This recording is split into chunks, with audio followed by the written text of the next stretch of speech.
If I had read adventure stories when I was young, I might have discovered my love of reading earlier. Don't get me wrong, literary classics have their place.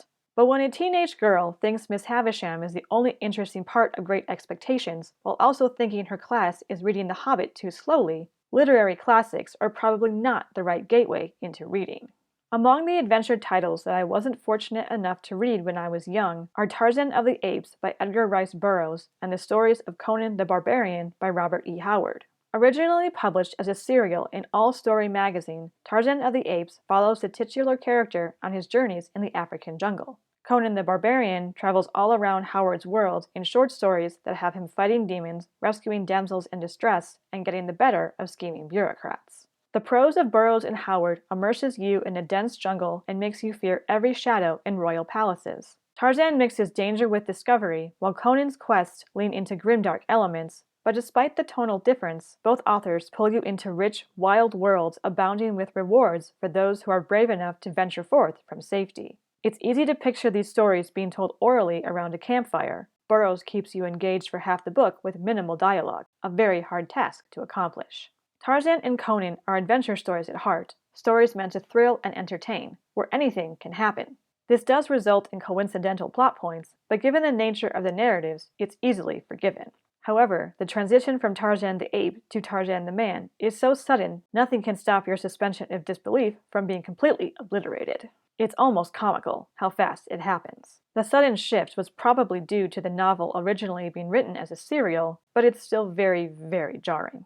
The characters of Tarzan and Conan are more iconic than realistic. Conan is an exaggerated personification of masculinity. He's stronger than all other men, he's smart, he can survive in the wild and in civilization, women constantly swoon over him, and he easily inspires others to follow him. That's who he is, and based on the Conan stories I've read, that doesn't change. Tarzan learns new skills and gains knowledge, and he finds himself longing for some of the trappings of civilization while simultaneously wanting to rid himself of them, but the way he is described and depicted moves him more toward iconic than realistic.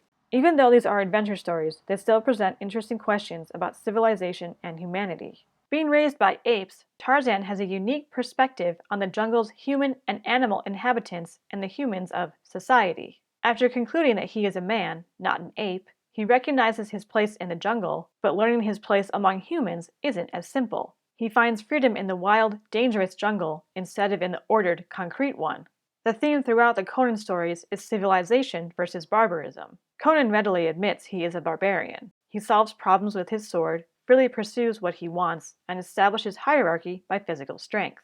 Contrary to that, civilization converses through its problems, uses treaties and alliances to get what it wants, and the hierarchy is based on class and succession. And yet, civilization is full of bureaucrats, rulers, and common folk who manipulate, backstab, and lie to forward their own agenda.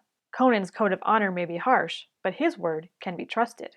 The Conan stories that embrace the civilization versus barbarism theme or are straightforward adventures are miles better than the ones that focus on Conan rescuing the damsel in distress, who of course throws herself at him. The Conan stories are also dark, gory, and violent, with women in various degrees of undress. Based on what I've read, which is only Robert E. Howard's works, Conan is an R-rated collection. If that's not to your liking, don't worry. Tarzan of the Apes is basically PG. The sudden deaths and cannibalism do push it into PG-13 territory, but for the most part it stays fairly mild.